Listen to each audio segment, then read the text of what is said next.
नमस्ते, स्वागत है आप सभी का रेखा की रसोई में। आज हम बनाने वाले हैं भरवा करेला। तो चलिए चलते हैं अपनी रेसिपी की ओर।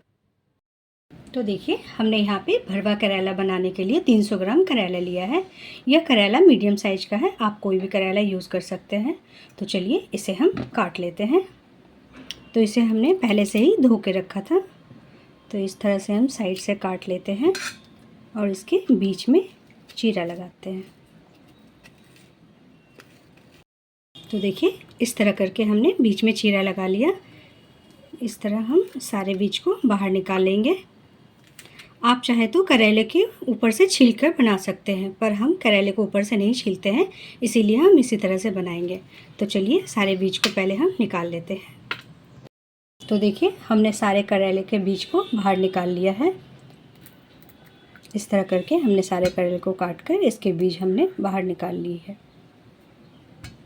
तो चलिए अब करेले में हम थोड़ा सा नमक डाल लेते हैं। तो इसमें हम थोड़ा सा नमक डाल लेते हैं और इसे हम अच्छी तरीके से अंदर बाहर नमक को लगा लेते हैं। तो देखिए, हमने सारे करेले में अच्छी तरह से नमक लगा लिया है। अब इसे हम 10 से 15 मिनट के लिए रख देते हैं। जब तक हमारा करेला रेस्ट कर रहा है तब तक हम यहाँ पे कुछ पेस्ट बना लेते हैं। तो हमने यहाँ पे 3 मीडियम साइज का प्याज लिया है, 1 गांठ पूरा लहसुन लिए है और थोड़ा सा अदरक, 2 हरी मिर्च, और यहाँ पे हमने करेले में से जो बीज निकाले थे उसको भी ले लिया है। तो ये सबको हम पेस्ट बना लेते हैं, दरदरा पेस्ट बनाएंगे हम इसका। तो चलिए पहले पेस्ट बना लेते हैं। तो देखिए, हमने सारे मसाले का पेस्ट बना लिया है। तो चलिए अब हम मसाले को फ्राई करते हैं। मैंने गैस पे कढ़ाई को गर्म होने के लिए रख दिया था। तो इसमें अब हम सरसों का तेल डालेंगे। कढ़ाई गर्म हो चुका है, अब इसमें हम थोड़ा सा जीरा डालेंगे। तो इसी में हम प्याज और अदरक लहसुन का पेस्ट डालेंगे। तो देखिए, हमने जो अदरक लहसुन सबका पेस्ट बनाया था उसको डाल दिए हैं। अब इसको हम थोड़ी देर भूनेंगे। चलिए अब इसमें हम अपने सूखे मसाले डालते हैं। जीरा पाउडर यह हमने आधा चम्मच डाला है, धनिया पाउडर ये हमने 2 चम्मच डाला है, मिर्ची पाउडर 1 चम्मच,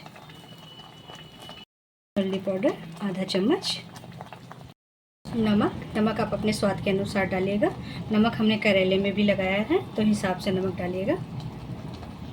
सारे मसाले को आपस में अच्छी तरह से मिला लेते हैं। तो चलिए अब मसाले में से जब तक तेल ना बाहर दिखने लगे तब तक हम मसाले को अच्छी तरह से भूनेंगे।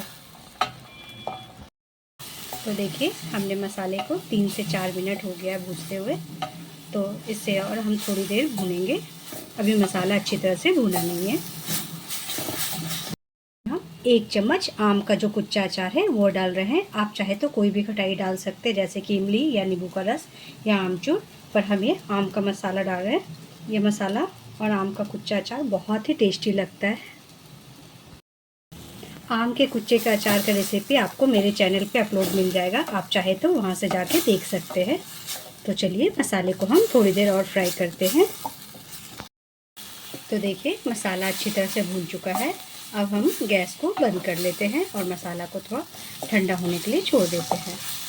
तो देखिए, करेला में से पानी निकल चुका है, तो इसे हम फेंक देते हैं। देखिए, मसाला ठंडा हो चुका है, तो अब इसे हम करेले में भरते हैं। तो चलिए करेले में हम मसाले को भर लेते हैं। तो इस तरह करके हम पकड़ लेंगे और इसमें जितना मसाला जाएगा उतना हम डाल लेते हैं।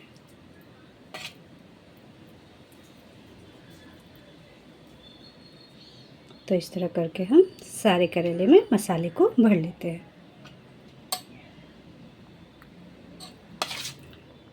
देखिए, हमने एक एक करके सारे करेले में मसाले को अच्छी तरह से भर लिया है। तो चलिए अब करेले को हम फ्राई करते हैं।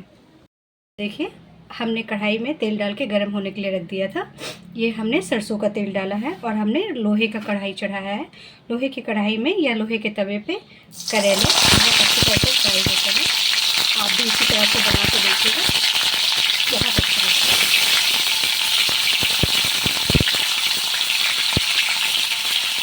तो इसे हम एक तरफ से अच्छी तरह पकने के लिए छोड़ देते हैं। गैस को आप स्लोली रखिएगा। तो चलिए थोड़ी देर से पकने देते हैं।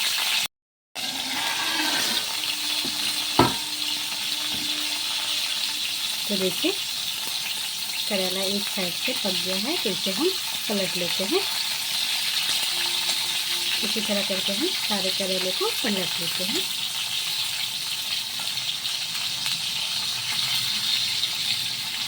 फिर इसे हम दूसरी तरफ से भी थोड़ी देर पकने देते हैं।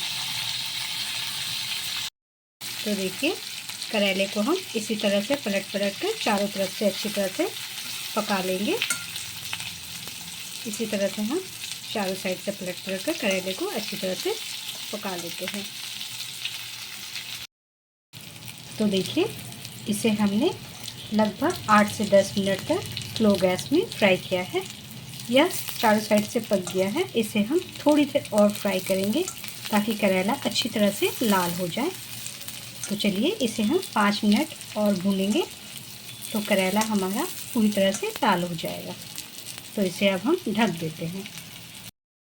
तो देखिए करेले अच्छी तरह से पक गया है चारों साइड से और ये गल भी गया है। तो इसमें हम ये जो बचे हुआ मसाला है हम इसके ऊपर डाल रहे हैं, क्योंकि ये जब मसाला इसके साथ भून जाता है तो खाने में बहुत ही स्वाद लगता है। आप चाहे तो डालिए, वरना ऐसे ही आप खा सकते हैं। तो इसे हम डाल के अच्छी तरह से पका लेते हैं। तो देखिए हमने करेले के साथ मसाले को भी अच्छी तरह से फ्राई कर लिया है। तो करेला अच्छी तरह से भून चुका है और मसाला भी। अब हम गैस को बंद करते हैं। तो लीजिए भरवा करेला बनकर तैयार है। इसे आप रोटी, पूरी, पराठा या चावल, दाल चावल के साथ ये खाने में बहुत टेस्टी लगता है। तो इसे आप किसी भी चीज़ के साथ खा सकते हैं। तो चलिए इसे आप इंजॉय कीजिए। मिलते हैं नेक्स्ट वीडियो में। अगर आपको ये रेसिपी पसंद आए तो मेरे चैनल को लाइक, सब्सक्राइब और शेयर करना ना भूलें। धन्यवाद।